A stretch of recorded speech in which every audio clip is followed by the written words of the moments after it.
What's going on, people? Welcome back to another episode of the Minting Minds podcast. Today we've got a special guest. He's been on the podcast before when we spoke about the whole Palestine situation, and he was joined with brother Shaq Afsar. So today I'm here with Darr. Darr, how you doing? I'm good. Assalamu alaikum. Welcome back to the podcast. Welcome. Thank you for having me. Yeah, no, Appreciate it. We thought this time we'll kind of get to learn a little bit more about you. I know you've done some charity work recently. Very much needed work. So let's talk a little bit about that. So I know you recently went to on a trip to Egypt. Yes, last week. To deliver aid. Yeah. So I want to know, because I know a lot of people are wondering the same thing, is at the moment, are the borders open? Is any aid even getting into Gaza at the moment? Okay, so alhamdulillah, aid. Talk a little bit closer to the Sorry, mic, bro. yeah. No, Alhamdulillah, aid is going in. okay. How many trucks is determined by the Israeli army, Okay. because essentially they're the ones controlling the Rafah border. So alhamdulillah, there is about people seem to pluck out figures from the air, so it's not going. Alhamdulillah, it is going in. Okay. There's some videos going around where obviously trucks are driving in Gaza and they're literally throwing boxes of water, Allahu Akbar, yeah, and people are fighting over it and whatnot. But we're working with a brother called Eddge, and another brother called Imi, Irish Imi. Alhamdulillah, these brothers are from up north, and you know, alhamdulillah, ever since the genocide started, these guys have literally devoted their life, and they're out there with their family. They go out there, you know, and they spend so much time out there, and you know, alhamdulillah, over the last 2-3 months, they've made a lot of contacts. You know, networking wise, and people and stuff like that. So alhamdulillah, a few trucks of ours have actually gone in. Okay. So when I was there last week, alhamdulillah, myself and two other brothers, Abs and Omar, you know, us two, there's a couple of brothers from Manchester who we all worked on the deployment together. So the deployment didn't really start in the trip to Egypt. It was the one when we done the ambulances to Turkey. Yes. So alhamdulillah, in November, beginning of November, a brother from up north who's been a volunteer with us with Jigsaw Charity contacted me and said, you know, are you up for a road trip?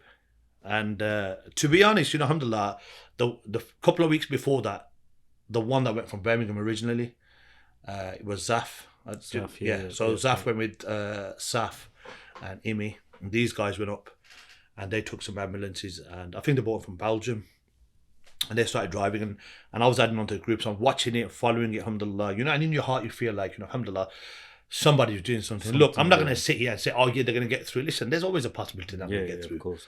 But at least the people are trying. The thing, look, bro, the thing is, you have to understand, with what's going on, the minute the Israeli army find out there's ambulances or there's any sort of medical help, you know, they're going to bomb it. Let's just be honest. They're going to probably end up bombing the ambulances or whatever. But alhamdulillah. So the road trip started. So brother contacted me, and, you know, alhamdulillah, I think we ended up with like 10 ambulances between like 35 of us. So we took this road trip down. And you know what? It was my first ever road trip. And I've always wanted to like go through Europe and that. Not exactly how I planned. Alhamdulillah. But we left, so the brother we purchased some ambulances here in the UK, alhamdulillah.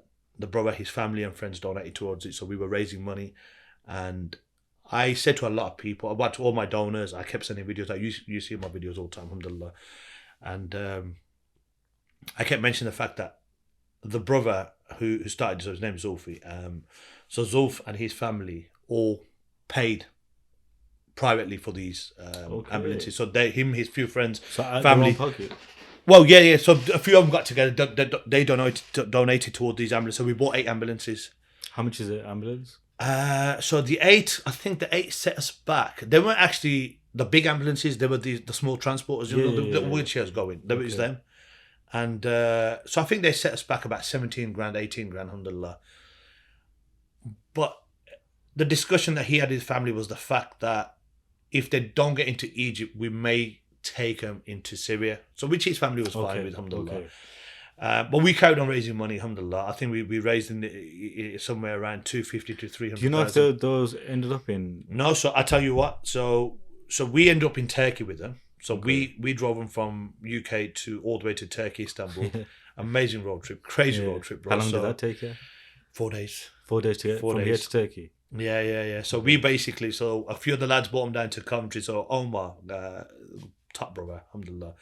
So he's got a building centre, building merchants in Coventry. So we parked them all there. That was our get together, get a point. And so if anybody's watching, right, Builders Trade Centre.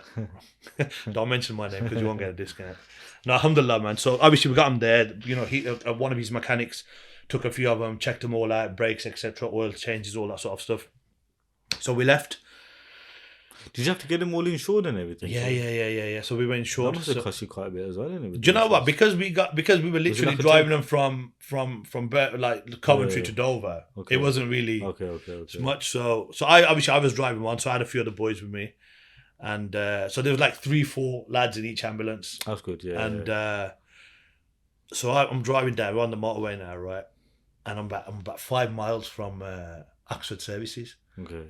And it's gone into limp mode. So I'm on the middle lane, I'm doing like 80, and all of a sudden I just see the engine, I'm pedaling, I'm thinking, oh, this ain't picking up, and all of a sudden I just literally switched the engine off. And alhamdulillah, I tell you what, the wicked thing the boys done is they got radios. Oh yeah. So we had radios in all the ambulances. So if there's anything going on, you can. So we're literally on the radios, bro, to each other, and it was like I think it was like a 3 mile. Like the radius between the radios. Yeah. And then what the brother done as well is he put single mattresses in the back. So you know the little ramp where the wheelchair goes up. Yeah. So you've got a mattress in the back, right? You've got the little 3 seats on the front. You've got 2 little seats cramped here, but there's literally this much room between you and the driver. And there's 1 more seat at the back, and the wheelchair's folded up. And so my one just kept going to limp mode. So we got to Oxford Service. I said, lads, this is right. This you can't be this ain't happening, bro. Do you know what? I'm going to jump in a taxi. I'm going home. Yeah. And they're like, no, we got on board mechanic. I don't know, bro. He picked the seat up, the batteries need, messed about, fiddled with it, whatever. Alhamdulillah. Well, there was a mechanic with you? Yeah, on board. Yeah. So we took, the mechanic, they came separately. Okay. So they bought their own, you know, them Privia steamers. Okay, yeah. So in one of them, I don't know, bro. He's just like, he messed about with it. And anyway, so I just carried on driving. He kept going to limp mode, bro. Oh, he kept still carrying on? Yeah, so after about an hour of driving, he'd go into limp mode. So anyway, I got to Dover, alhamdulillah. So we missed our 115, 125 ferry because of obviously all the checks and this and that. Because the minute that they stopped you, like we've all got like free Palestine hoodies on and everything, and they're like, "Are these going to Gaza?" We're like, "No, we're going to Turkey." Well, we weren't lying. We are going to Turkey. Yeah. And so what do you guys do? So they've took our passports, they've took all the documentation for the vehicles, they've took all the insurance papers, logbooks, everyone's passports, and they're doing checks on us. There were a couple of guys with us. Were they all right with you? Or were they they were fine. They knew where they're going, man. And they're like, look, what do you guys do? And we're like, obviously we all work, alhamdulillah, you know, we're humanitarian aid workers, you know, we volunteer our time and stuff. And they did all background checks on us. And anyway, so me and one of the lads, we were standing outside talking, and one of the officers, she came over, she's like, there's a couple of you that have been a bit naughty in the past. So I looked at her and I just started laughing. So she looks at me, she goes, what do you do? He goes, I'm a recruitment manager. Yeah. I goes, okay. She goes, what do you do? I said, this, I buy and sell cars. And she goes, oh, okay, no problem. Carried on chatting, blah, blah, blah. Anyway, so a couple of the brothers that we were working with, obviously they got questions because they see, the thing is, you know, when you become quite involved in these sort of things, there's always a possibility that you're going to get pulled to a side, as in you know, you're terrorist and you're this and you're that, you know. And the first question I ask you is like, are you going to Gaza? And my mate turned around, he says, it's actually quite funny, he said, you can't even get a bottle of water into Gaza. How do you expect us to get 8 ambulances in there? And she was like, no, are you trying to be funny? He goes, no, I'm actually like being serious. Like, you know, you can't, you know, a bottle of water ain't getting in. So how are you expecting us to go? Because look, we're going to Turkey. So we're working with an organisation. Anyway. So what would they have done if you said, yeah, we are going to They probably would have stopped us, innit? They probably wouldn't have let us go. No, 100%, man.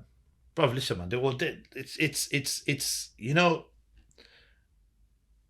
the Zionists, bro, they control everything. They control everything. You're right. Listen, anybody watching this will know this. There's going to be people who say, oh, no, blah, blah, blah. You Muslims this, you Muslims that. But let's put it on a simple scale. And if it was literally a war, it'd be two sides fighting. And I said this last time when we done it. But you've killed over 10,000 children, Allahu Akbar. 10,000 children. I mean, how many videos have you seen, bro? How many babies have you seen dead with their names written on their arms or their names written on their faces?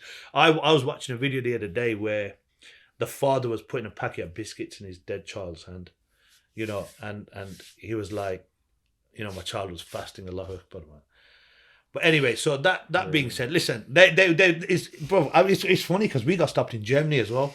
Okay. And the police officer asked us, "Have you guys got any AK-47s on you?" Like, why would you ask if we got AK-47s? So anyway, we got the 4:40 in the morning ferry, right? This is the first time I've been on a ferry, but I've never been on a road trip before. I've always wanted to go. They're right. We were, ferries, we were. I was that. It's quick, and it's battered. about hour and a half. I do not. I literally fell asleep. Yeah. I had a fall mock-up asleep by the time you and I wake was up. It's gone, done. right? Did you get food on there as well? There was food, but we didn't eat. And normally you get a ticket. I think it's one of the. Yeah, did you give you a ticket? Yeah, because everyone was going. Everyone was get fish little, and chips. Yeah, little cafe thing. I don't know. We never got a ticket for some weird reason. But anyway, so I'm looking at this. I'm driving onto the ferry. I'm thinking, oh, this is massive, man. This is huge, man. Yeah. So I had like my nephew with me, and so I said to him, you know what we're gonna do? Once we go upstairs, we're gonna go explore it. But my legs were so tired. Honestly, I was absolutely battered.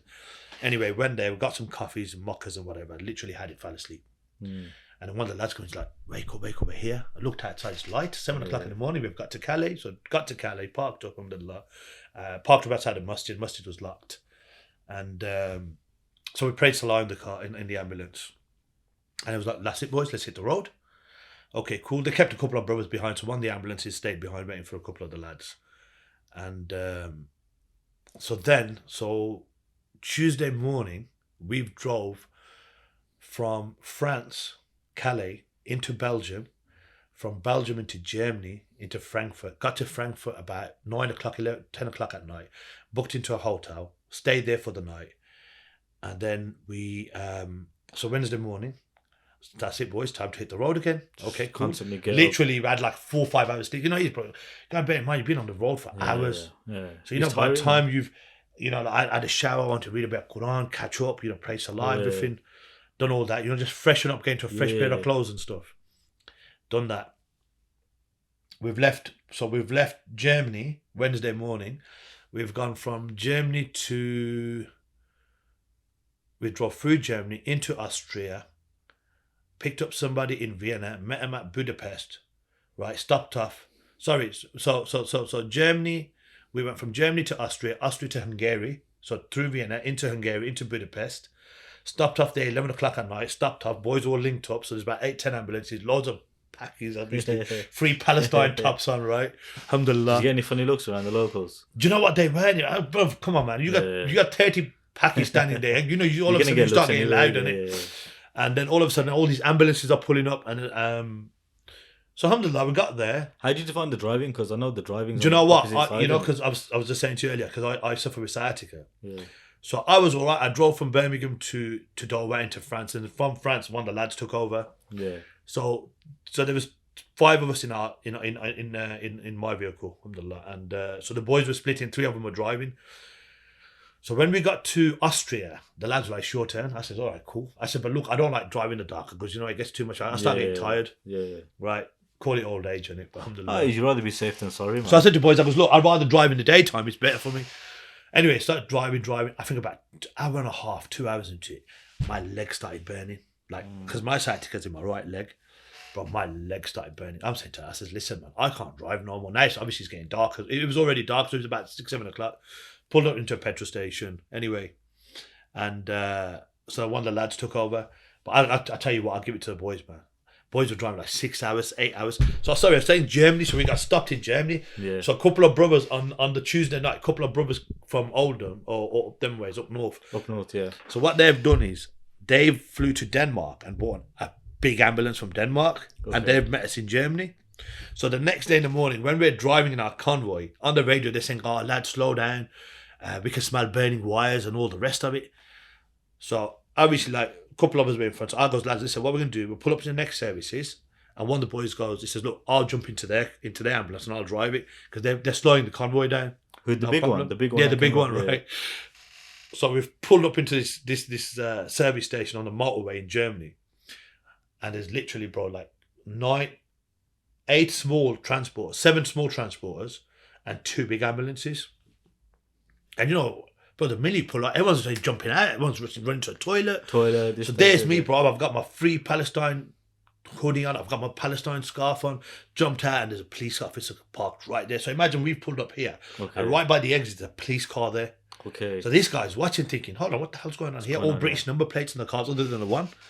And it's funny, right? Because as soon as we jump back in, the two that we stopped for, they drove out. Okay. And as soon as one of us drove, as soon as the one in front, as soon as he drove off, the police could just come and stopped it. Just literally come and Yeah, stop they were it. definitely going to stop, yeah. Jumped out. Yeah. What are you guys doing? Where are you going? Gaza, blah, blah, blah. Have you got AK-47s? Like, why would we carry AK-47s? Because that's how we can check your cars. Anyway, they had us for a good hour or so. So they checked all the ambulances and The funny thing is, they actually never. Okay. They like opened one of them, moved all, because obviously, you know, the lads were on a road trip, so there was bags and cases of drinks and carrier bags full of sweets and chocolates. So they're moving, looking around, and there's wheelchairs closed and Zimmer frames in the back of it. What are you lot doing? And then we had to switch our story. So basically, we're humanitarian aid workers. We're going to Turkey. We're going to go help out in Turkey. We're going to drive the convoy back to UK. Yeah. He goes, okay, you got to take them. Took us to like the local custom depot and that. But I don't know. They literally took us there, and after 10 minutes, they go, you can go. I think they just want to see our reaction and stuff like that. And see, like, you know what? Yeah. So anyway, so Wednesday night, we've got to Budapest, and everyone's eaten. So boys have had chicken, meat. A couple of the lads wanted pizza, whatever. Everyone's ate. Cool, boys. Let's hit the road. Let's drive to Romania. So then, Wednesday night, 11 o'clock, 12 o'clock, we started driving to Romania. We've got to Romania 6 in the morning, bro. Right? 6 in the morning, we've got to Romania, bro. Straight to Mustard. But the beautiful thing was that the lad who was with us, one of the lads, Saf, Sufyan, yeah? Every time we're entering a new country, we're going straight to a masjid. Yeah, so it's either, obviously, go pray Salah, Zohar time, or Maghrib time, or Isha time, or whatever it was, but we were just hitting a masjid, bro. Yeah. Got to Romania, bro, -4 degrees outside. Freezing cold. I was riding my big puffer coat, so all the boys were using that as a blanket. So whoever was sleeping on the mattress got my big puffer on and knocked out, bro. Anyway, so we've got to Romania, and we're like, where's the wuzu? The guy goes outside, bro. It's already -4 degrees, freezing cold water, and you do wuzu, and you're thinking, what? Anyway, alhamdulillah, we prayed. So then we drove from on Thursday. Bear in mind, Wednesday morning we left Germany. Wednesday night, we carried on driving. Got to Romania 6 in the morning on Thursday. And then from Romania, we drove into Bulgaria. And literally, I was hoping we had time, but we never. I would love to have gone for an Andrew Tate. I wanted to find a little pit stop for this guy. But anyway, so we drove to Bulgaria, stayed in Bulgaria for the night. That was Thursday night. Got to Bulgaria, I think it was about 8:30, 9 o'clock at night. Stayed in Bulgaria for the night. Woke up Fajr time, Friday morning. That was it, boys. Jumped in, drove to Turkey. Alhamdulillah, got to Turkey border midday. Then obviously with the documentations, you know, all these insurance, so much stuff to do. But we was there till about 4:30 in the afternoon, 5 o'clock by the time they cleared all the ambulances and stuff. And then from there, we drove to Istanbul. And I think we've got to Istanbul about 8:30. Yeah, around 8:30. And they had like a local press there and TV. And so I've done a little interview. I remember seeing that in your stories. I went a bit in. On the world's leaders and stuff like that, but obviously, alhamdulillah, you got to speak Haqqani. You got to, man. I just made one very simple thing, that those of you who are sitting in silence and watching the genocide, especially world leaders, especially those in the Muslim countries, you guys are on blood money, man. Alhamdulillah. And it's amazing to see like Yemen doing whatever they can. Oh, Yemen's awesome, bro, man. Alhamdulillah. Whereas, Yemen are, you know, the poorest country out there. You got the big boys that are just zipping their mouths, man. That's the best money in it. It's all control. Again, do you know what? This is what it comes down to. It's all control, bro. And you know, it's horrible, astaghfirullah, because you know what? What is it going to take? I mean, is it going to take for you to see your children suffer that? I was saying this to someone the other day. I was like, you know, the videos that we see online, these videos can make even a full-grown man in tears. It is, man. It is, bro. Alhamdulillah, man. Look, I've been doing charity work, you know, alhamdulillah. I started good part of 3 years. Okay. Right. So my first deployment was in 2021, September 2021. Prior to that, I got involved just before the COVID started. So what made you get involved in the whole humanitarian? Do you know what? Alhamdulillah, you know from a young age. Yeah. Like obviously growing up where I grew up, Where was that? Just for the people that are listening. I love them questions. So obviously I grew up in Alum Rock. Yeah. Like literally. No, in the you know heart what? of You know Alum what? Rock. I want to just get you on the podcast and talk a little bit about your histories because a lot of, especially the young audience, are going to be able to relate. They're going to probably be in the same situation that you were probably back in the day. Yeah. And it's nice to see like when people have kind of gone through that phase and kind of come out on the right end. Do you get what I mean? Yeah. And if people like yourself tell their story, it might inspire these young. Do you know what? Alhamdulillah, I to be honest, I try not to think about my past. Okay. Because I'm sure there's going to be people commenting on this, on my past life and where I come from, how I grew up and whatnot. But we grew up in Alum Rock. You know what? Growing up, we didn't have a lot. Mum worked, dad worked, and may Allah bless my father and give him health, inshallah. Yeah. I mean, he was, I understand it now. I didn't when I was young, but he's grew up he's lived his life being very content, in the sense where he didn't want houses, he didn't want this, he didn't want that, and I always thought like, Simple. you look at other people and you think, this guy's dad's bought 10 houses, and this guy's dad's got this and he's got that, but my, alhamdulillah, our father he was never about the life. He was like, look, do you know what? My job as a father is clothe you, feed you, keep a roof over your head, get you guys married, and off you go. And growing up, alhamdulillah, we grew up in Alum Rock, obviously, and you were seeing things that you wanted.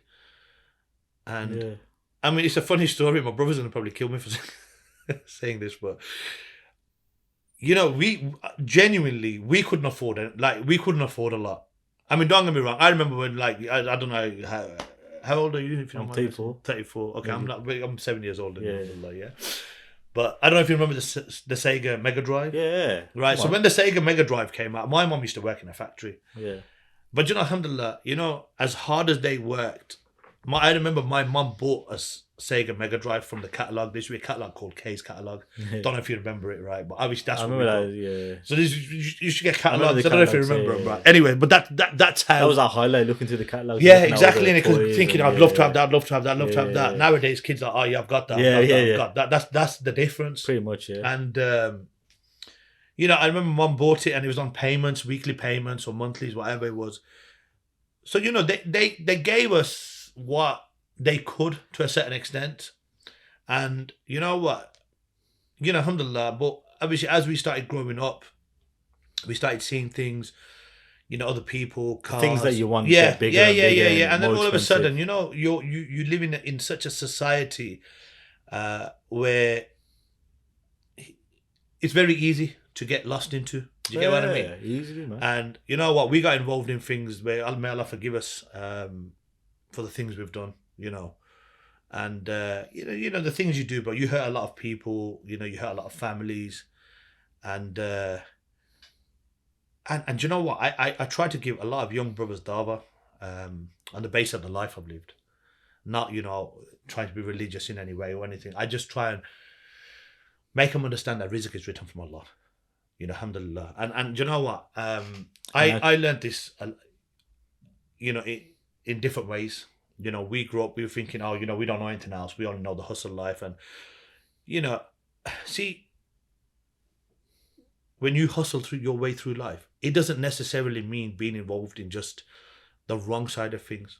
If you're a hustler, you hustle your way through life. It doesn't necessarily mean you got to go and do bad. You got to go and, I don't really like talking about it, but go sell drugs or whatever. Alhamdulillah, there's different ways of. I always say to people, the people that do sell drugs and are good at it and stuff, if they use that same sort of energy. Do you know what? It's funny because me and the lads, we talk about this sometimes, and I say to them, and do you know what? Alhamdulillah, as I said, I don't like to think about too much about my past. I say, alhamdulillah, where I am today has made me very content. Alhamdulillah, alhamdulillah. I feel very blessed by Allah subhanahu wa ta'ala. Not, and I say this to a lot of people. I says, remember one thing, your houses, your cars, your money, all the materialistic things you got in the dunya, these are not your blessings. But you know what? It's always good to have reminders, because sometimes we all can get lost in the dunya sometimes. Do you know what? See, I always, when I talk, especially when I talk to young brothers, I always say to myself, look, it's a reminder to me. Yeah, of course. Before it's a reminder to anybody else. Yeah. Look, your cars, your money, your clothes, whatever you've got, whatever Allah's bestowed upon you, it's your test in it. Because Allah's going to ask you at the end of time, Allah's going to ask you in it, how do you utilize what I bestowed you with, whatever I gave you, whatever I bestowed upon you, how did you utilize that? You know, what answer are we going to give Allah? You know, and it took me a long time to understand that. You know, through my journey, like obviously growing up in Alam Rock, doing what we were doing. And listen, I was driving big cars at a very young age. You know, and sometimes I look now and I look at young lads driving off your freaking head, you know what I mean? Like, so you kind of went down, without going too much detail, we went down the wrong path in order to Funny enough, I was the only one from my family who went to university. Okay. And I done a law degree. MashaAllah. And I studied obviously LLB honours. Yeah. But I think towards my final years, because honestly, growing up, I really wanted to be a solicitor. I really wanted to be. It was something in my heart that I wanted. I actually worked for a short while in my first year at uni for a family friend, as a trainee in his practice. And you know, may Allah grant his father Jannah for us. His father passed away, and when his father passed away, they weren't really on talking terms. Okay. So that sort of took a bit of a hit. Yeah, on his health and stuff, and you know, his mindset and whatnot. So he closed the practice and went to Pakistan for a while, and that's where I sort of like started to derail my way. And then, you know, I was in uni, university life, you know. Where did you go uni? So I was at Wolves. Not too far. Local then. Yeah, alhamdulillah.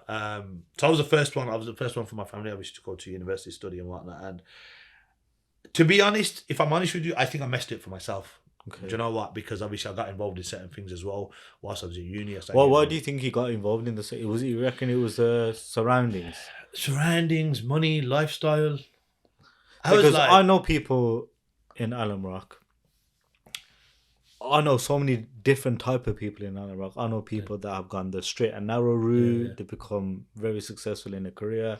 I know people that have been about that life back in the day. Yeah. Alhamdulillah, man. So, because I know obviously your surroundings, your environment, your area that you've been brought up plays a big role in how you kind of. It's the money in it. Then it's the involvement from family. Yeah.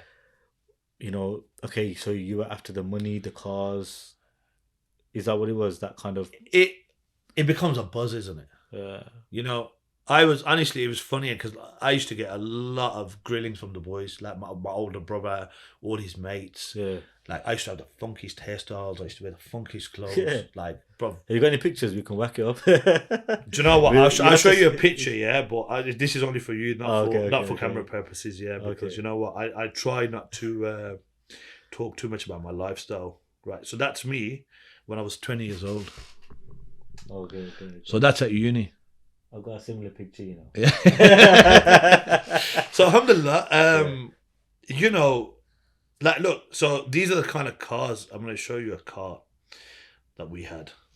So these are the kind of cars we were driving. Jeez, can we show the camera? No, I don't want to show the camera. I don't want to show it. Alhamdulillah.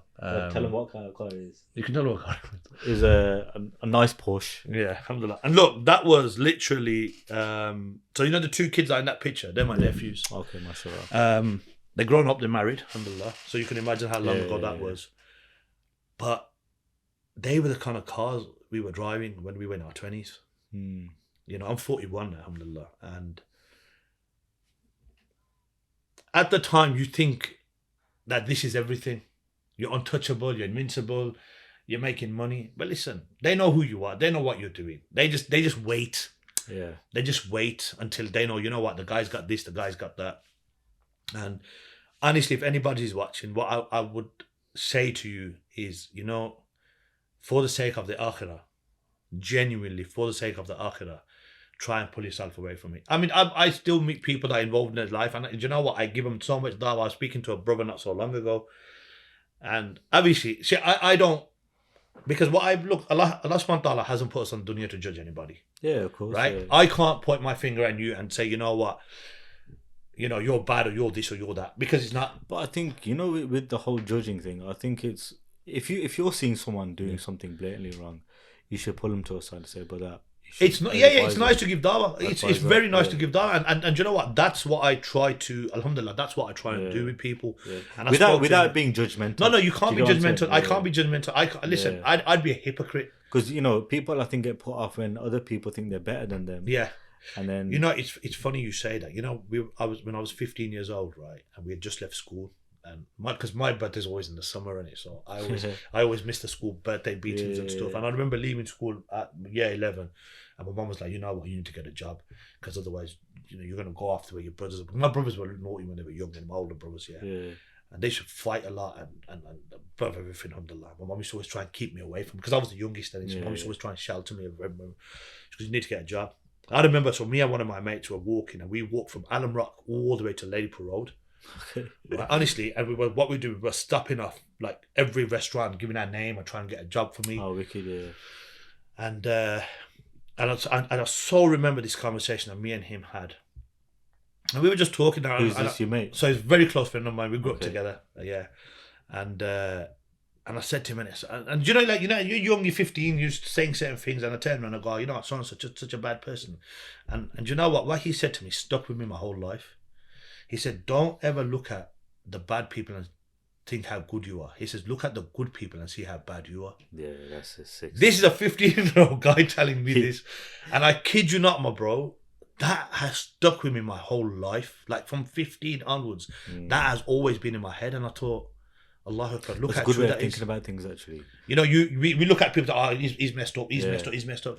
Why don't you look at the good people and think how messed up you are? Yeah. Look at the people who pray Salah 5 times a day. Look at the people who read Quran. It's the same in, like, you know, when you're always looking at people that have got what you haven't got. Yeah. And you always. Do you know what? Grateful. It's funny. Look, I always say to my oldest son, I said, you know what? Don't ever look at other people and be jealous of what they got. Yeah. Allah's given them that for a reason. If that's written for you, you will get it. You work hard. You know, alhamdulillah, you will get whatever you want in life. But remember, you're only going to get what Allah's written for you. What do you think that we can do to kind of help prevent the sort of the younger gen? Do you know what? To kind of stay away from that life. Do you know what? There's nothing we can do, honestly, and I'll tell you why. Because they're going to do what they're going to do. This generation is on a different league to us guys, man. No, I get that, and with the whole. I tell you who. Do you know what I like watching? Aki Ayman. Yeah. Do you know what? This guy, mashallah, you know, may Allah bless him in every way. Regardless of his past life, whatever he's done, you know, he's got a lot of influence. And do you know what? He's using that influence with such positivity. It's amazing. And inshallah, you know what? If I can give dawah to somebody and they can understand that, look, your rizq is written. As you said earlier, you were saying, you know, even, you know, selling drugs, not that I'm promoting it, astaghfirullah, forgive me, yeah? It's a skill within itself. Do you understand? Because at the end of the day, you're still... It's harder because you have to run it. It's a business, and you have to look over your shoulder at the same time. But the thing is, you can implement them skills into doing something halal, 100%. And you can implement them skills into setting something up. Yeah, it's going to take longer for you to make that kind of money, but you have to understand that rizq is written. But that money that you're making there's no barakat in it, bro. Forget barakat, bro. It don't last. Yeah. It never lasts. Yeah. And you know what? We're living proof of that. You know, I can tell you stories, but I can tell you certain things. You know, people think, being a drug dealer is all glamorous lifestyle. Bro, listen, you might make 10 grand, but you might lose 20. You might make 50 and lose 100. You know, there's so many factors that people just think, sell drugs, make money, nice car, you know, big gold chains, whatever you want to call it. But it doesn't factor, man. Do you know what I mean? But people don't understand that. A lot of people have to make their own mistakes. And for me, alhamdulillah, you know, all praise to Allah, my biggest blessing was going to jail. I kid you not when I say this. Wallahi, my biggest blessing was going to jail. So was that like a life-changing event? Absolutely. Is that when you kind of... Yeah. Do you know what? Before I went to prison, alhamdulillah, things were working really well for me. And in what sense? You know, alhamdulillah. Just with whatever you were doing at the time? Yeah, you know, I got married. I had a business set up. I bought my first house. Did you leave that lifestyle before that, or...? No, I was still involved. Okay. To a certain extent, I was still involved in certain things. And you know what? And I remember I was trying to pray Salah. You know, so a little like bit here. Between yeah. So it was honestly, it was a battle between good and bad because... How old are you at this point? Mid-20s. Okay. I was in my mid-20s. I was about 27, 28, right? But yeah, about 27, 28, and you just kind of, you wanted to do good. Do you know what it is? I wanted to somehow pull away from that, because you know what? Like, as much as I've done what I've done in my past, like even my friends say to me, they go, Darr, you know what? We know, alhamdulillah, that you wasn't that guy. Yeah. But when you get sucked into certain things, bro. Like, So did you always know that what you were doing wasn't you? essentially, yeah. But you know what? You sort of put in the back of your mind because I was living such a lifestyle that, as I was saying to you earlier, I swear, bro, I used to get rinsed. I used to get fucking ripped by the boys. Like, for my haircuts. I had the craziest haircut that you can imagine. Anybody who obviously knows me from my past, yeah.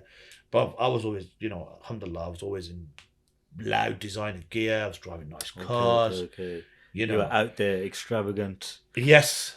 And people knew, like, the life we were living. It wasn't like, astaghfirullah, forgive us. It wasn't hidden. Okay. People knew what we were involved in. The cars we were driving. No, that was just one car. That was a car when we were in our 20s. And, from there, you sort of like up the ladder, up the ladder. They only get bigger and better, isn't it? But I literally, I don't even want to talk about it because, I just think to myself, like, you know what? Look at the life you've lived. Astaghfirullah, forgive me. Do you ever look back and be like, it's like it was a different person? Is that what it feels like? I'd say more. You know what it is?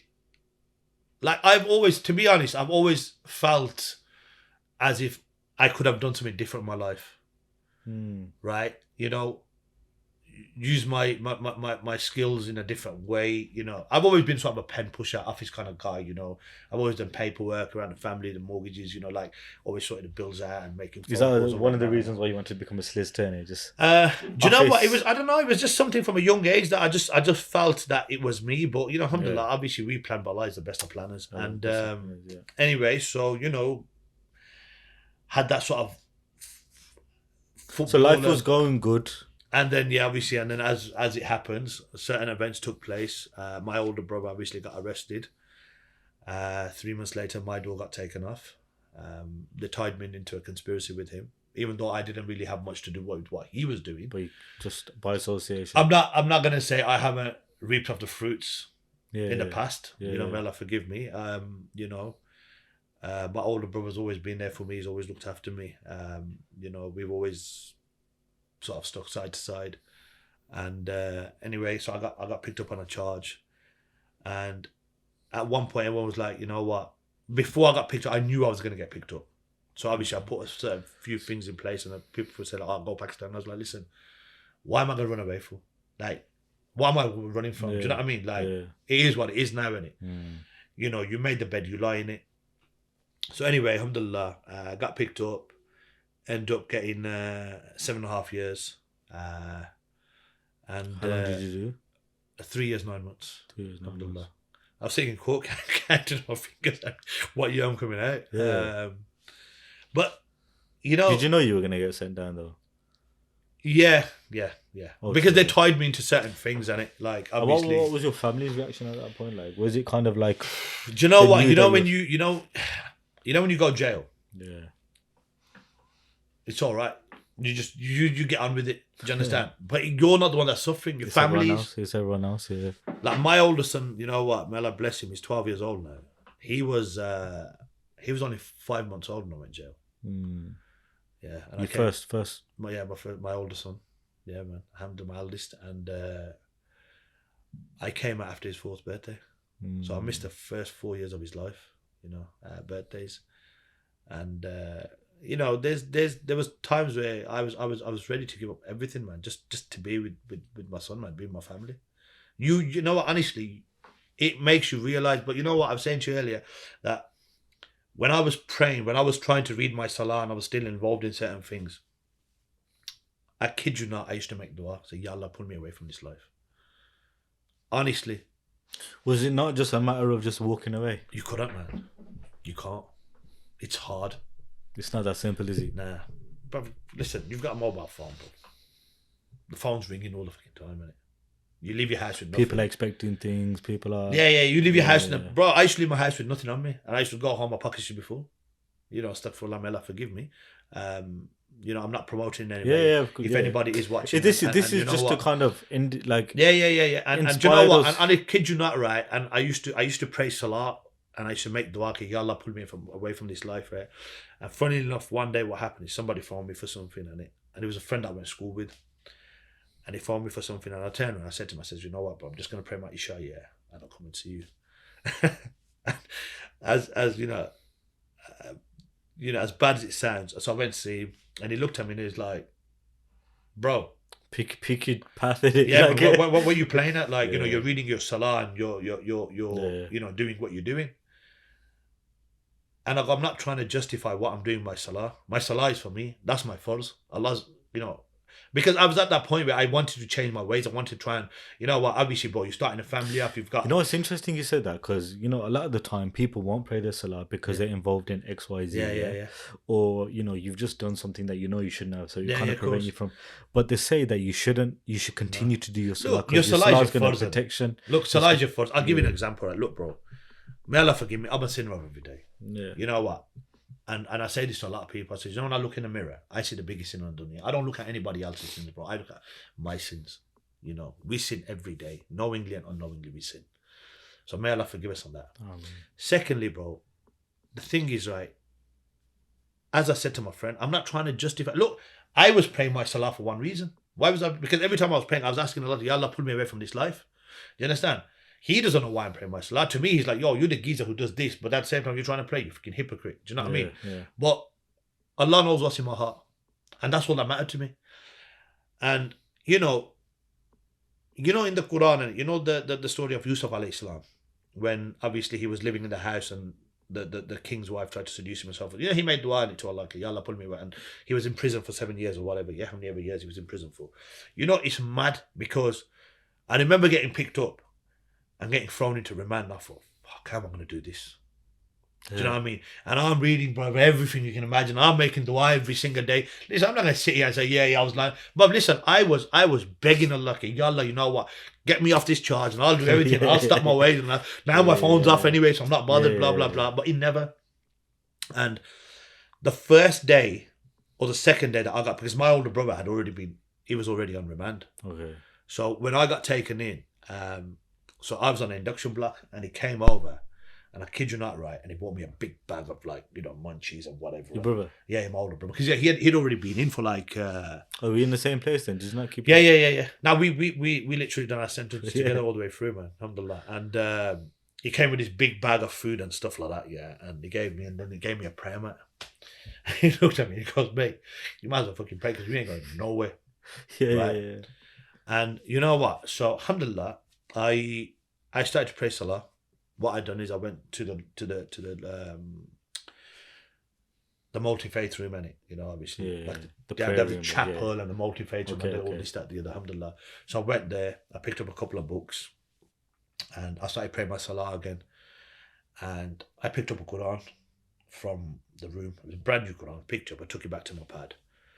And by this time I'd already been sentenced. I'd been sent to a different jail, so I was in Featherstone. And so I started praying salah, alhamdulillah. Started reading the books again. Try to start to, recorrect my salah. So alhamdulillah, I started praying salah. I started reading Quran every day. And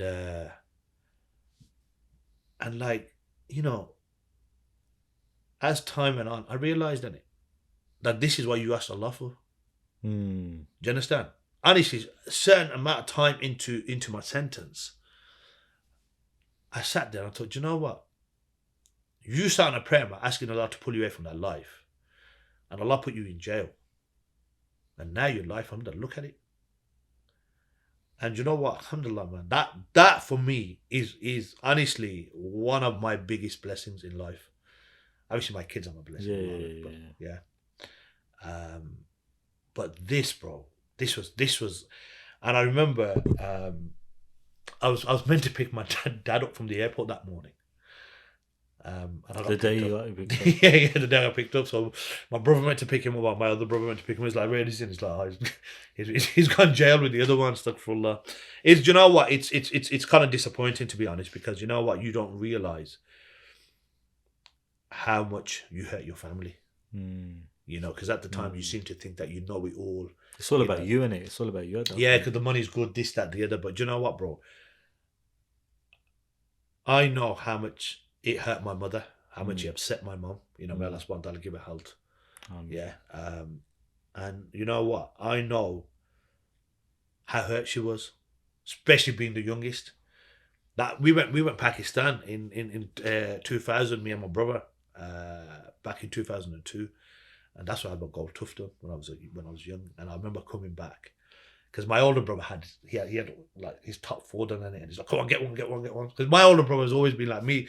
He's me and him would be like chalk and cheese. Yeah. You know what? Alhamdulillah, yeah. He's very loud. I try to be very reserved. I don't like. He's always like the center of attention. But that's his personality. Alhamdulillah, you know, may Allah bless him. Yeah, that's just how he is. So I remember he was in Pakistan, and he was like 24, 26, 25, 26. I was in my 20s. I just like literally turned 20. He's like, "Come on, get gold tough." So I ended up getting a gold tough, and I remember coming back in it, and we were living with our mum at the time. And my mum just grilled him, bro. She goes, why you messing him up for? Do you know what I mean? You know, he's studying and this and that. But obviously at this point I was gone far beyond the studying point. You know, I was just involved with my older brother. Just whatever you guys are getting up to. Yeah, it was. Do you know what? To be fair, it was more him. I was just like chilling off the lifestyle. And you know what? Just doing a few little errands here and there, and it. You know, may Allah forgive us for it. But you know what? You live and you learn in it. And you know, coming back to what I was saying. So you know what? For us, alhamdulillah, that's what it was. And it was crazy, man. What was the hardest part about being in prison? Family. Missing family. Yeah. You're missing chunks in it. You're not just missing like. Well, what is it like in prison? Because obviously I've never been. Inshallah, I will never go. Inshallah, you know. But what was it like? Just what's your day to day? You wake up. Okay, it's been that long. Literally, bro. Your door gets open at 8 o'clock. You go to work. What's work? Work. See, you know what it is. There's different caliber of inmates. Okay. Now, what I mean by that is this.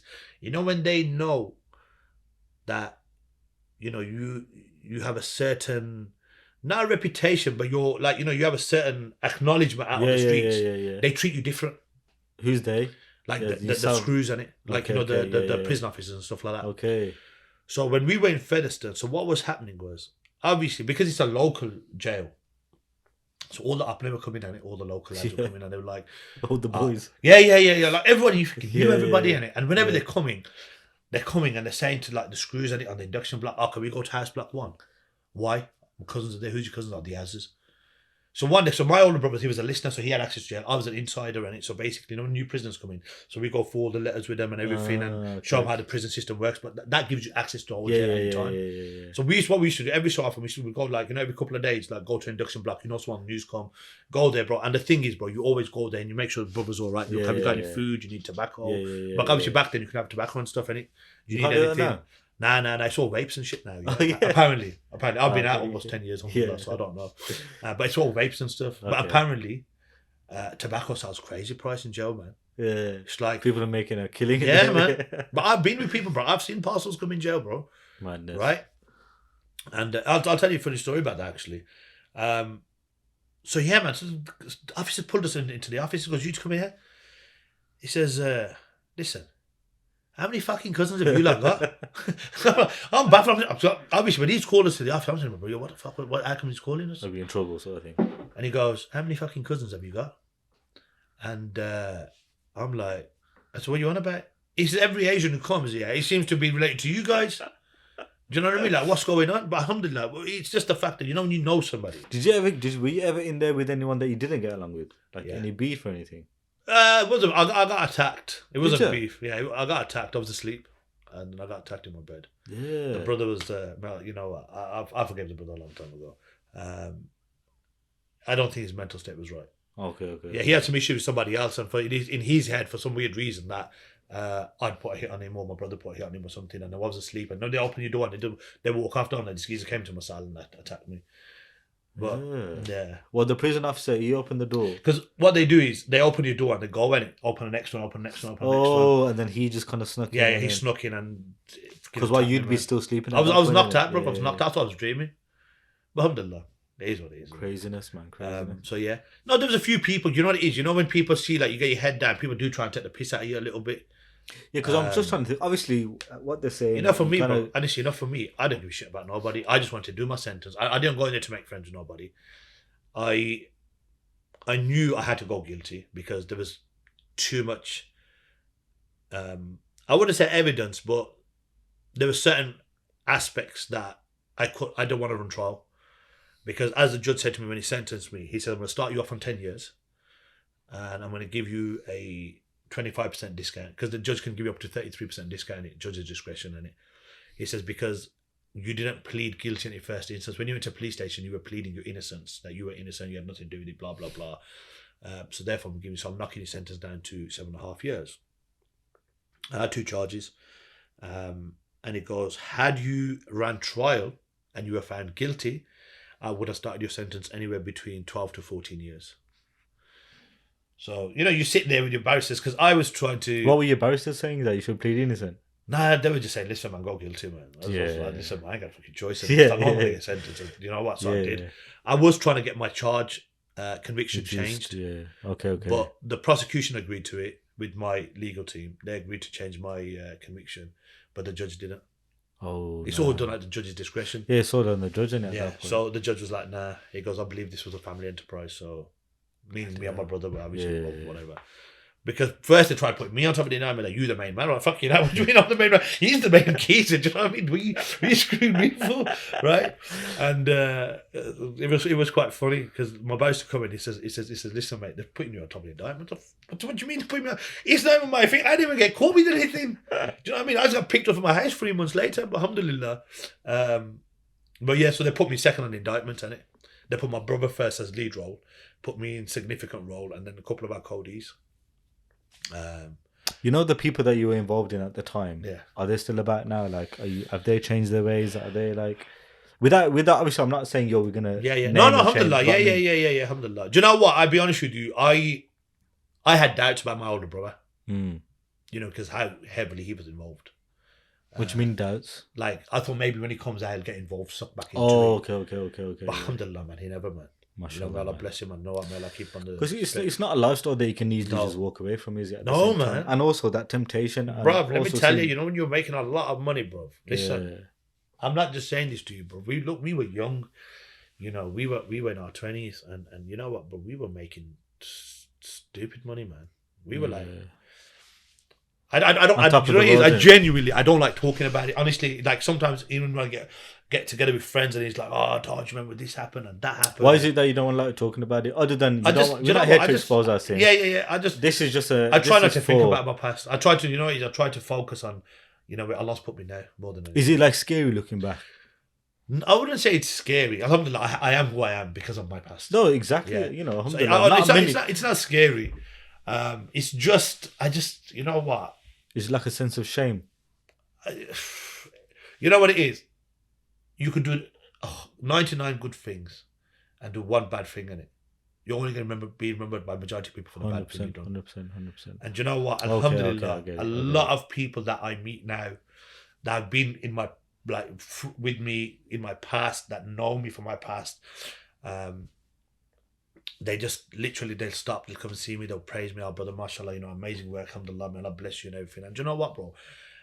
I kid you not, even this, and as I said to you, I want to do it for awareness. I want people to understand that, we're going to face Allah subhanahu wa ta'ala one day. No one's going to live forever. Yeah. Nobody's going to live forever. We always act like we're here forever. And whatever we strive for on this dunya in terms of materials, cars, houses, money, etc., bro, it's going to stay. Nobody is taking anything with them. What took that out of you then? Was it prison that kind of took that materialistic aspect of your life away? No. What was it then? The charity. Okay. Okay. So when you came out of prison, was it a complete sort of cut off? That was alhamdulillah. You know what? I came out of prison 2015. So I got locked up in 2011. Alhamdulillah, end of 2011. 2015. Yeah, 2015. I got released. And I was saying to you how obviously you upset your family, your mother, and I remember I used to get town visits and stuff, and because I went to open prison, and I remember. What does that mean? So basically, you've got like open prisons where you can come and go. Yeah. Not come and go. So once a month.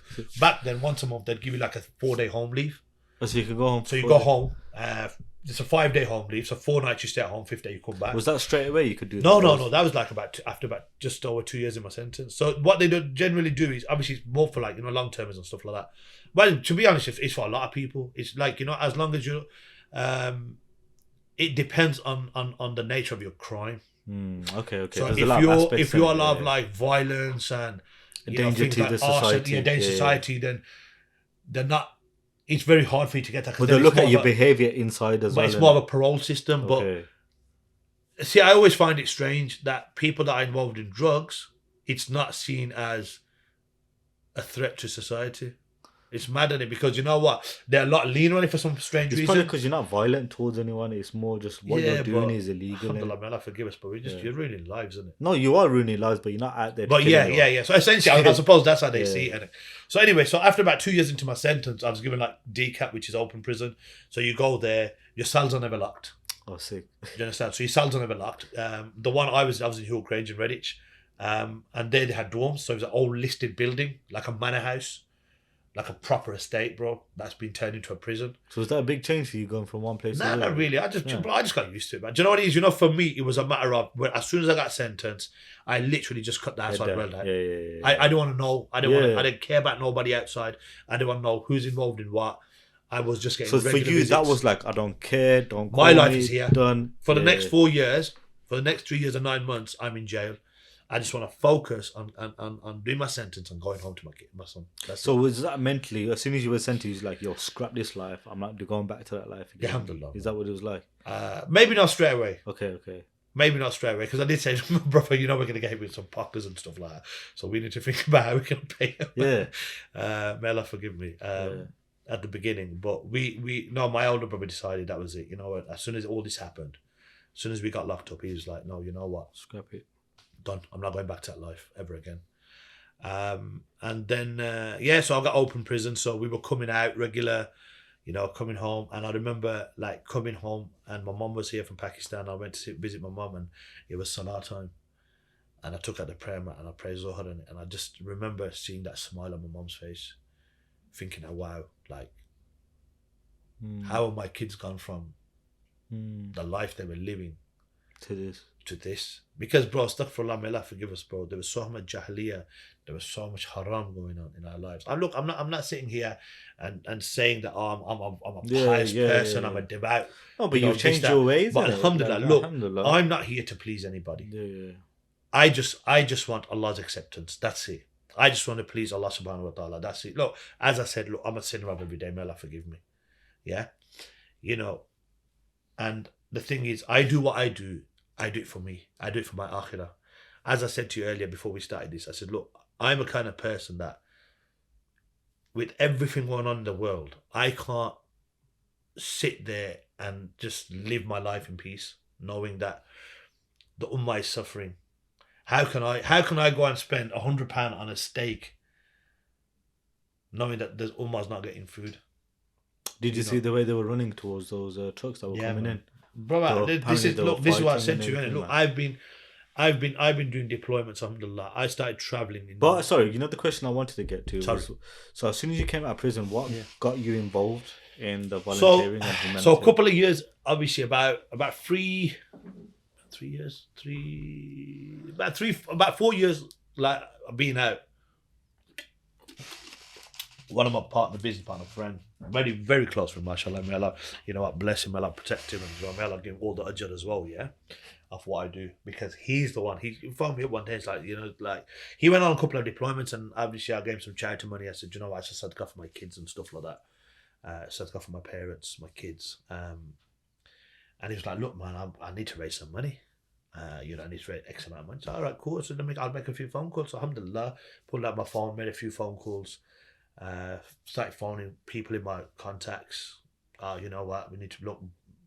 My mate, very close brother, is going to deployment, is going to Lebanon, and they're going to provide families with aid and whatnot. And people just started giving money, bro. And I'm like, okay, cool. And we sat there, and I think we raised like 17, 18 grand, 20 grand. And then he was like, you know what, Darr, why don't you go on the next one? So I was like, all right, cool. You know what? Yeah, man. Let's. I want to go check it out. And I remember him saying to me when I came out of prison, I was working for him, and he goes to me and he goes, He says, what's your purpose? I said, what do you mean? He goes, what's your purpose? He goes, like, look, you've done what you've done in your past. You've come out of prison. You've got your head down. You pray your salah. You read Quran and stuff, whatever.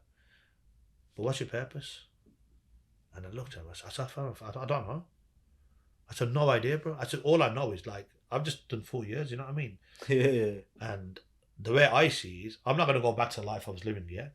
And I've just knocked myself financially back 8 years. Because, listen, I'm not going to sit in office to work for 25 grand. Alhamdulillah, mate. Yeah. May Allah forgive me. But, alhamdulillah,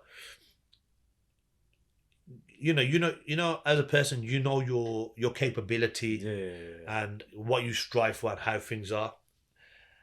And I'm like, dude, man, like, I just want to make money, man. I just want to get back on my feet. You know what I mean? And I don't know how I'm going to do it. I even had to borrow money when I came out of prison to pay my pockets off. And but Allah subhanahu wa ta'ala opens many doors for you, man. And honestly, you know what? It's I can't explain how Allah subhanahu wa ta'ala implements things into my life. I really genuinely can't, bro. Like, with what I do, the charity work that I do, yeah, alhamdulillah, man, I can't. So anyway, so he said to me, and so we was like, all right, cool. I go, okay, wicked. So we started collecting money, whatever. COVID kicked in. We had travel, not allowed to travel, but all I think it was like mid-19 or whatever, or 20. Yeah, we couldn't travel. Then once they took the travel restrictions off, I went on my first deployment in September 2021, and do you know what, bro? Since then, I was like, wow, Allahu Akbar, bro, you don't understand. It just took me to a different dimension of life, man. Yeah. I just looked at that and I thought, like, wow, like, look at the life we live in it. I was very comfortable. Like, I was very comfortable in life. You know what I mean? But I was still working, alhamdulillah. I was still waking up 6 o'clock in the morning, going to the gym, opening the gym up, whatever, being there. But I just looked at that part of the world and I thought, like, we cry, our kids cry over stupid things, and these guys, bro, the things I've seen, bro, are just unbelievable, man. I kid you not, bro. It's broken broken me as a person, honestly, hand on heart. There's been times where I'd be driving home on my own, and certain thoughts have come into my head, what I've seen, what I've spoke to families about, and automatically my tears would come out. And I think that was the first time I was September 2021. I think most of 22, I was literally traveling, alhamdulillah, Lebanon, Syria, Pakistan. And then 23 was a bit more quiet, but alhamdulillah, we've done quite a few projects as well. We've done Lebanon, we've done Syria. And then this Palestine thing started, man. The genocide started. I was literally on the border in Syria when the genocide started. So October, this year October, I took a team of 6 brothers. 4 of them had never been before, and we went to Lebanon. We done alhamdulillah, I think we done 1,300 food parcels distribution. We done, I think, about 400 hot meals, and we done like a community meal. And so when the day that team left, I got a flight back to Istanbul, and met obviously a couple other there was eight of us, I think, or 10 of us, other brothers that we were going to go to Syria, because Syria, mashallah, we got an amazing project with Jigsaw Charity, and we literally got to the Hatay and the Syria border, and our partners on the ground said to us, listen, there's airstrikes and stuff going on from Israel, and so we can't send you in. So imagine that, bro. I was literally there the night all this genocide started, man. And then obviously when I came back, I got a phone call. The brother said, look, about the ambulances. And I was like, you know what's off, man? I've just come back. Obviously, it's a bit much for me. And I put the phone down. And I think it took me a minute to phone him back. Honestly, because you know what? I can't live with that sense of guilt of not knowing that I have to do something that I don't do it. Like, when the floods happened in Pakistan, I was out of the country, literally. I was in Syria, I think, in August. September, just as the flood started, we were already booked for Lebanon, so I was in Lebanon. As soon as I got back, I said, that's it, I'm not traveling now till December, because I was meant to go December. I was meant to go to back to Syria for the opening of the school and stuff that we built, alhamdulillah. And the team rang me and they said, listen, can you go Pakistan in October with the team and obviously run the project there? And I was like, you know what, cool. And I was like, do you get sick of it? I said, no. I said, because every time I travel, alhamdulillah, every deployment, I just fall more and more in love with it, man. I just want to do it more. Honestly, if I would devote my life to it if I could. Honestly, you know, if I never had kids and stuff like that, I would devote my life to it, bro. Because you know what, I know one thing, that you know, at the end of time, that you know what, I can say, Ya Allah, you know what, I tried. If not anything, I tried. And the thing is, bro, the thing is, look, I've done that much. Astaghfirullah, I've done that much bad in my life that, you know, Allah gave me a chance to change. Yeah. You know, Allah subhanahu wa ta'ala gave me that chance to change my life, gave me that chance to better myself. Well, I say better myself. I'm not saying I'm a better person than what I was then. Obviously, you are who you are, innit? Because I'm still that guy that, you know, what I was when I was 20 or whatever. I mean, eliminate all the stuff that I was involved in, alhamdulillah. No, but you know, you've changed your ways and you kind of, you're in the right direction. Alhamdulillah. No one can turn around and say to you, brother, why are you doing this? Why are you doing that? If anything, people are gonna praise you for it and say, you know, may Allah give you. Do you know what? Honestly, hand on heart, I always say to people, look, I'm not in it for the praise. Wallahi, I'm not in it for the praise. I'm not in it for the clout. I'm not in it for the. It's all done with sincerity at the end of the day. For the fame. Yeah. You know, all I want is Allah's acceptance, and I just want to be able to be a voice for the ummah. I just want people to understand that one day you're gonna face Allah subhanahu wa ta'ala. And how are you going to stand in front of Allah when Allah asks you that what did you do when you heard the cries of your brothers and sisters? Whether it's in Bosnia, whether it's Chechnya, whether it's, you know, Lebanon, or whether it's Gaza, they're still, as a Muslim, you have a duty to the Ummah. It's crazy, man. Sometimes I even think, like, look, we're all living on the same planet, yeah, but on one side there's genocide happening, Allah Akbar. And on this side we're all celebrating New Year's. People don't care, you know. You know, we're all here celebrating New Year's, new goals. Do you know what? It's funny you say that, because you know what? I was sitting there the other night and I was thinking, there's all these people blowing off fireworks and there's children in Gaza that are hearing rockets explode. You're here. Do you know what I mean, bro? So someone said to me, and they go, oh, you know, I bet you said this. And I said, listen, I don't, to me, it's another day. It's another day, like it was yesterday or it's tomorrow. There's nothing about it to me. Honestly, it isn't, because at the end of the day, the genocide is still taking place. The Ummah is still suffering. The Ummah is still being martyred. If anything, you know, it's got to a dangerous point now, because a lot of people are sort of tired of talking about it now. Yeah. People are getting desensitized to it now. They'll see a video of, I don't know, some... The novelty wears off, yeah. But it's getting worse in Palestine, in Gaza. Yeah. And that's the scary part. They're just trying to run it down to flat ground. That's what they're trying to do, man. They're not gonna stop, bro. Well, apparently they're trying to get all the Palestinians out now, aren't they? Yeah. Well, that's been their aim. That's always been their aim, yeah. Kill off as many as you can. Look, you know, the reason, even one of the old presidents of Israel said it, that we're gonna kill the children because tomorrow they're gonna grow up to kill us. You know what's crazy? Have you seen? There's a guy that goes on one of these websites where he talks to them on I don't know, it's like a chat thing or something. Yeah, I've seen a few of them. And the hatred that these people have in their hearts, bro. And like, kill the Palestinians. I've just killed 2 children today. I'm thinking... What was that one I put even up the as other a day? human, how can you be happy with that? Did you see the one I put up the other day? Where the guy saying, I was looking for babies, but I've killed a 12-year-old girl. I'm sure she was 12. And that's the cowards, majority of them. That's how they have that. They've got this horrible evilness in their heart. But that's how they've been raised.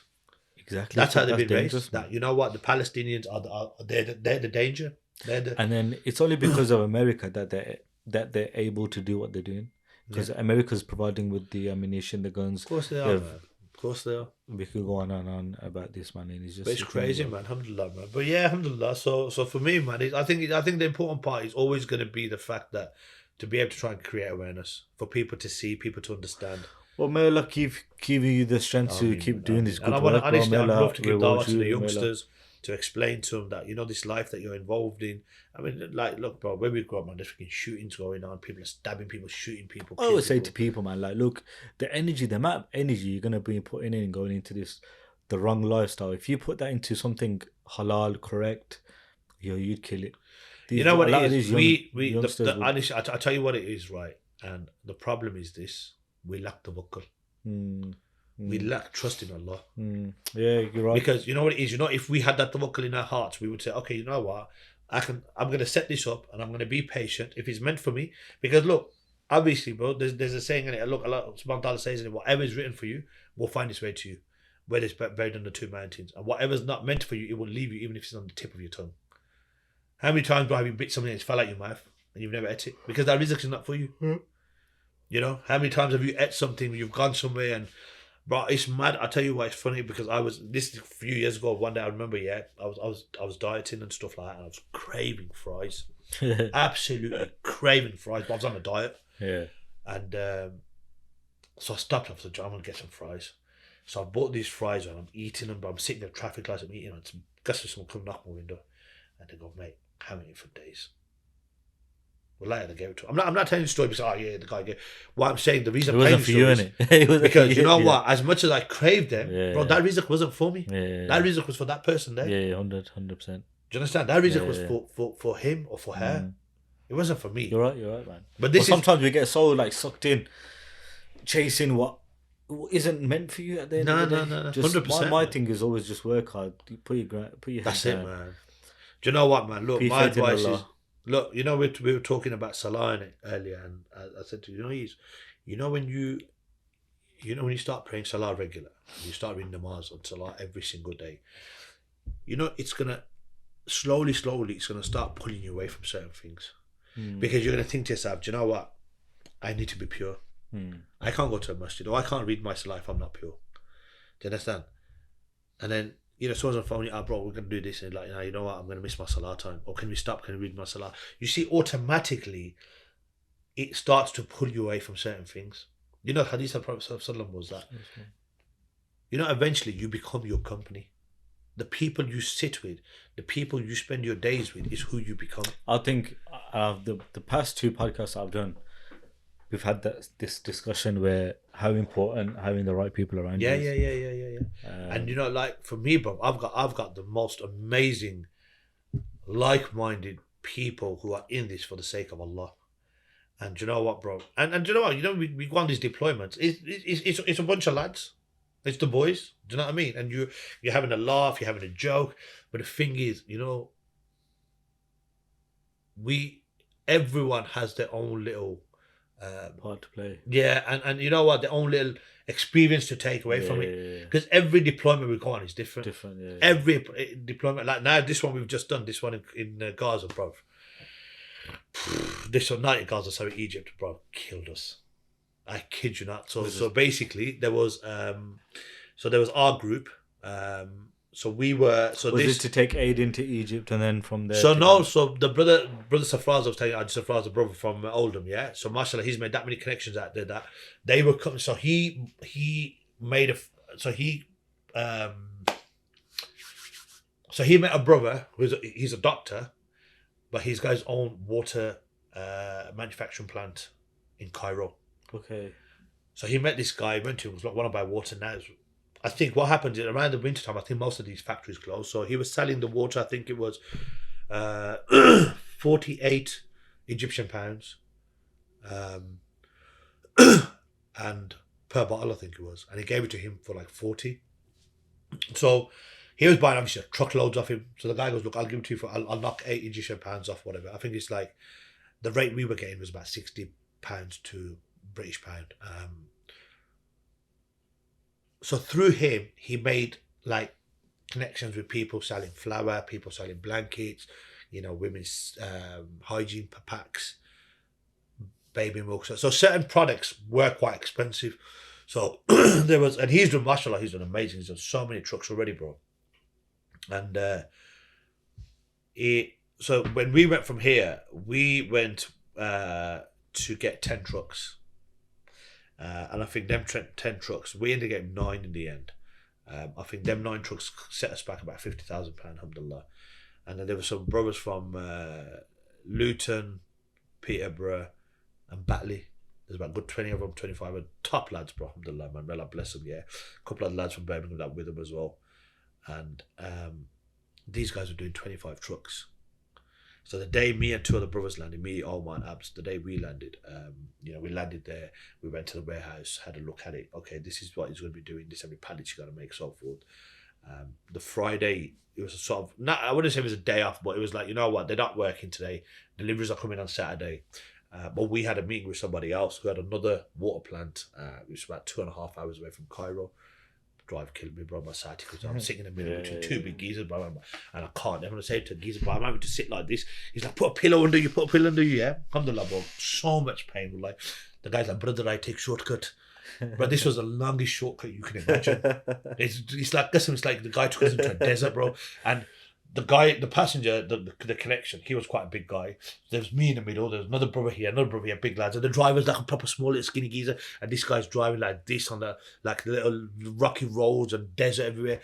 And I'm saying to brother, how long? And he's saying, oh brother, only 10 kilometers. I'm like, geezer. He goes, no, he goes, your hotel, I said 100 kilometers, but 140. I'm saying to my man, I said, bro, this geezer's killing me, man.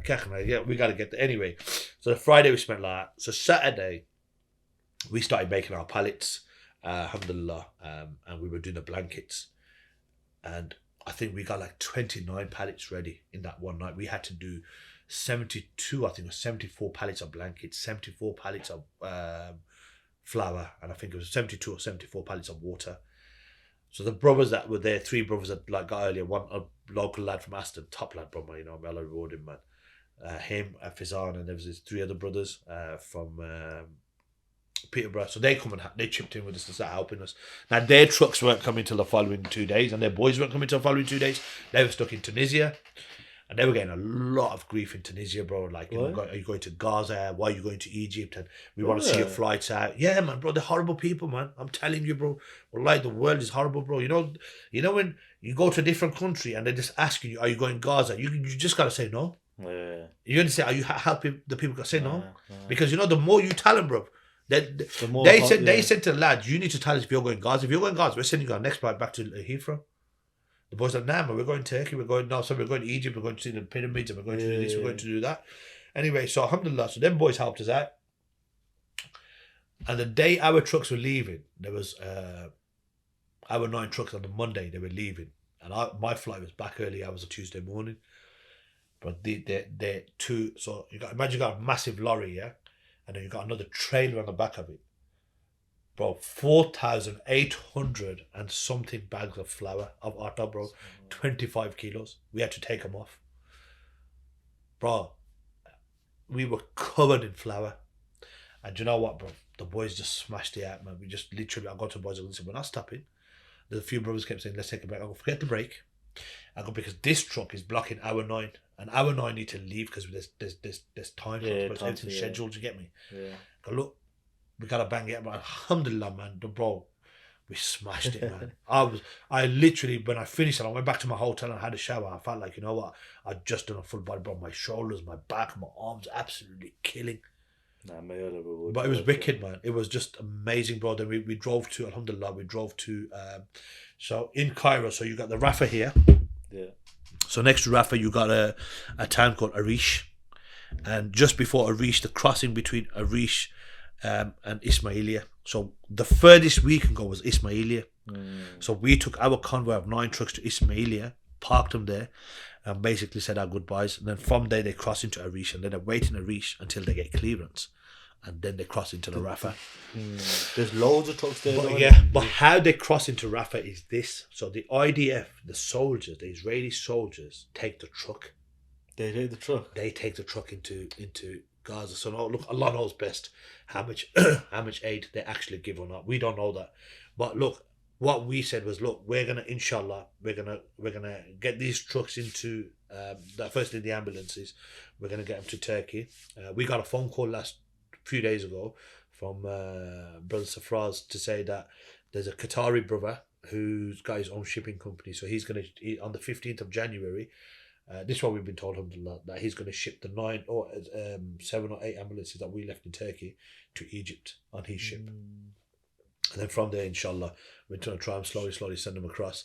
But yeah, so we left them at Ismailia. And then when they take them across, only Allah knows best, bro, how much aid. Because obviously they check them all, and they'll take, imagine you're a lorry driver, they take your lorry, and they go do what they got to do, and they come and give you your lorry back. So Allah knows best. And obviously, but we've got banners on them. We've got massive banners saying like Gaza Convoy Aid and, you know, Gaza Aid 2023 and all that. But, I bet you only a fraction of it's gone to actually. Probably has, you know, bro. Honestly, it probably has. But you know what? We can only do what we can obviously. But there is aid going in. You know, people say, no, there's no aid going in. There is aid going in. But I sincerely believe that there's only limited amount that they're getting. But you know what? There's other organisations, charity organisations that I've spoken with, that I've helped raise money with, that I've got like kitchens on the ground there that are providing food as well. You know, like hot meals every day. So alhamdulillah, I've still got a bit of money, to be honest. People are still donating every day, phoning me up and saying, you know, Darr. Just sad to see it this day, man. But yeah, so alhamdulillah. This is their life. It's horrible, bro. It's horrible. But obviously, you know, on Sunday I'm going to Syria.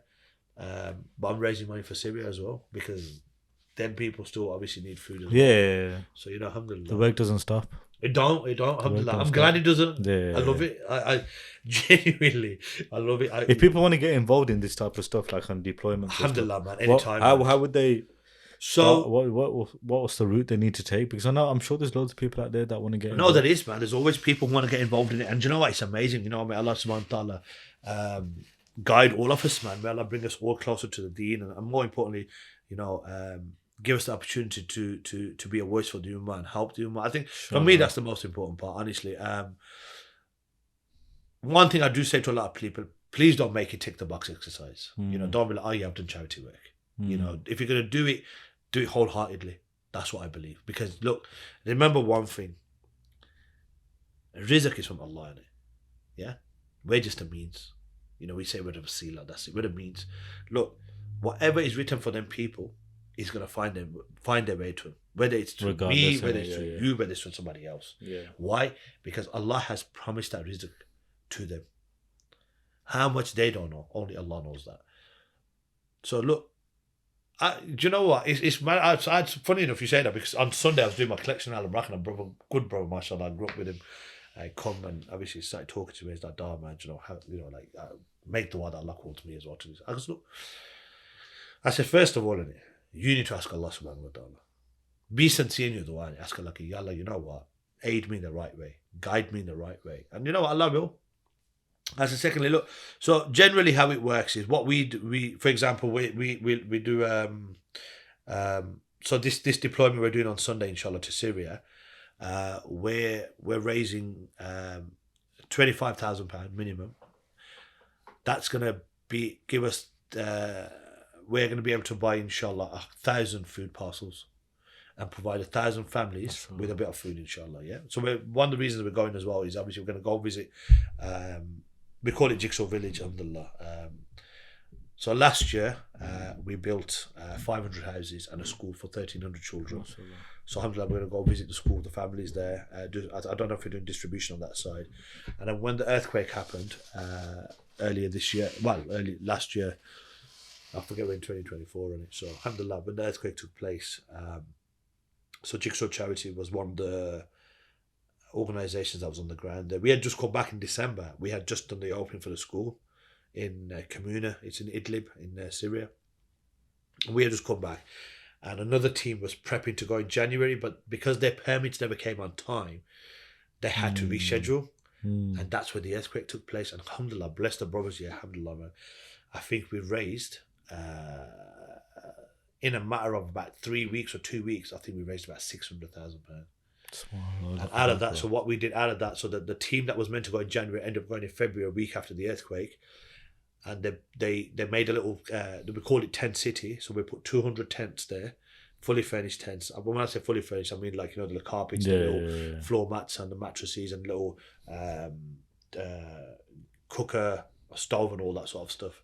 Everything for a family, blankets and all the rest. They were doing food parcels, and then because of the work that we had done the previous year, the ADAF, which is part of the government there, said that we can have. They allocated us some barren land for the people of for the victims of the earthquake in Syria, and they gave us permission to build 500 houses. MashaAllah. Yeah. So the ones we done the year prior to that was, so they came in at £1,000. The ones we done last year, and the school. And these ones were coming at £1,900. Obviously, at that time, the Russia and Ukraine thing was going on. You know the schools, how are they maintained and run? So like, we build a school, alhamdulillah, with people's donations. We build the houses, the schools, and then we give it to the local government there, and the local charities run the school. There's 1,300 so they children. keep funding it themselves then at that point. So for what we did was as well, we done a collection where we gave every child a backpack. And in that backpack, there was a Quran, there was pens, pencils, and everything. But most important, there was a Quran in there. Bro, 90% of these children had never been to a school. They've never been to a masjid. They've never prayed. So, may Allah subhanahu wa ta'ala accept it and give the ajr to all those people who donated towards the cause. We've done that. So now we've done another 500 houses. I think we're short on about 30 houses. So if anybody wants to donate any money, £1,900. No, I was going to say, like, as we're going to wrap up the podcast, it's going to be a long podcast, yeah. But we've built a masjid, so we're going for the opening for the masjid as well. If people want to donate, I'll whack in a link in the description below. Yeah. So if you guys want to put any money towards any sort of the projects that, you know, if anybody wants to donate towards a house, it's £1,900 a house, alhamdulillah. And once the house is built, we move families into it. If you want to give it, obviously sadaqah, there's zakat applicable. If you want to do, obviously it's lillah as well. But if you want to do a sadaqah on behalf of somebody, deceased family member, whatever, if you want, we'll put a plaque up with their names and stuff like that. Alhamdulillah, and then basically your family's given a home, innit? So now, and then we were meant to have the opening for that as well, but that opening is going to be in Ramadan now, inshallah, for the houses. But inshallah. Yeah. So alhamdulillah, man. Looking forward to it. What's the next project then? So inshallah, there's this deployment on Sunday. There's always a possibility we might go back to Cairo. So we've still got a bit of funds, alhamdulillah. We've still got quite a bit of donation money that we want to utilize. And I think what we might do is probably either send the money to the brother there who's there for us. If not, we'll just probably fly out there ourselves, man. Inshallah. Whatever Allah wills. As I said, but if someone phones me and says, Dad, there's a deployment, man. Do you know what? I can't help myself, man. Honestly, I want to be there. As I said, may Allah reward you, bro. You're doing some amazing work, man. And may Allah accept it, man. And accept it. And please, if anybody's watching, if you want to get involved, just obviously give Abs a shout or man. We'll put all the details in the description anyway. If you want to reach out to, if people want to reach out to you directly, what's the best way? Instagram page. Instagram, yeah. Yeah.